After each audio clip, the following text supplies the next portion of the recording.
Scotland's controversial new hate crime law has come into effect today. Campaigners held a protest outside the Scottish Parliament at lunchtime, and they brought a coffin, saying that the new law amounts to the death of free speech. Well, GB News' Scotland reporter Tony Maguire is in Edinburgh. Welcome to the show, Tony. So today is April Fool's Day, meant to be a time for much hilarity. Is anybody laughing on the ground there in Edinburgh? I think a lot of people, Martin, were laughing at the very idea of this act, of this new law, which came into force at midnight. You know, and while April Fools gave us a good laugh, a good one I heard earlier on today was sticks and stones will break my bones, but words will end you in the slammer. And that very much, that spirit of tackling this kind of this moment head on is very much in the spirit. But enough from me. I've been on the airwaves all day. I'm joined by Susan Smith, who is the director of For Women Scotland. And Susan, for better or worse, here we are again, a year on. We spoke about the GRR this time last year. Not much has changed in the public discourse, has it?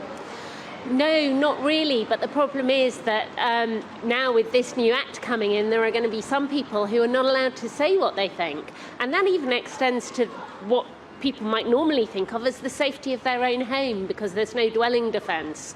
So the implications for free speech are really frightening, especially as we know that the Scottish Police have said that the training they're getting on this is not fit for purpose and that it's going to cause all sorts of problems down the line.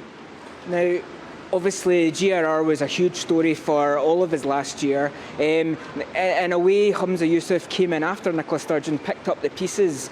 But this hate crime and public order, this is very much pushed through by him during his time as a Justice Secretary. What do you think this tells us people in Scotland here about his methodology to governance? Well, having sat at committee during the committee stages of this and having been involved in a lot of the conversations around this 3 years ago, it really fills me with deep foreboding, because Humza Yousaf, who, as you rightly say, was Justice Secretary at the time, promised that he was going to engage going forward with people like myself and ensure that our concerns did not come to fruition. After the Act passed through Parliament, he made no effort to talk to critics of the Act at all. And in fact, a lot of what he says about this shows that he has a rather half-baked understanding himself. He also withdrew at the 11th hour amendments which would have protected free speech. So it seems like he is weak, he is cowardly, and he is not able to engage with his critics. Now, one of the most vocal critics, we were talking about her just a moment ago, J.K. Rowling. Now, she was asked a few days ago, would she withdraw tweets during a Twitter spat where she misgendered somebody? Now, she basically said that if she withdrew those tweets, that would be the greatest April Fool of them all. So how does this act affect the gender critical feminist movement and, you know, organisations like For Women Scotland? Well, it's really scary because women, as we know, are not protected by this act. The Scottish Government made a very deliberate decision to leave out women. And so when women have been attacked at rallies in the past, when they've been subject to horrific abuse and in some cases even punched in the face, that doesn't count as a hate crime. So we're very unprotected. Our belief that there are only two sexes and that people can't change sex is also not protected. Police Scotland seem to think religion and belief are protected. They've said that on their website. They're actually wrong.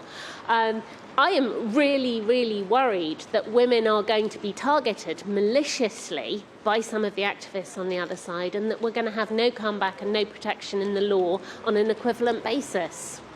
And of course, you did mention the Police Scotland there as well. You know, they have almost turned out to be one of the most vocal critics to this act. But certainly, this is just day one. Lots of days to follow and lots of response and reaction over this week as well. Susan, thank you so much for joining me.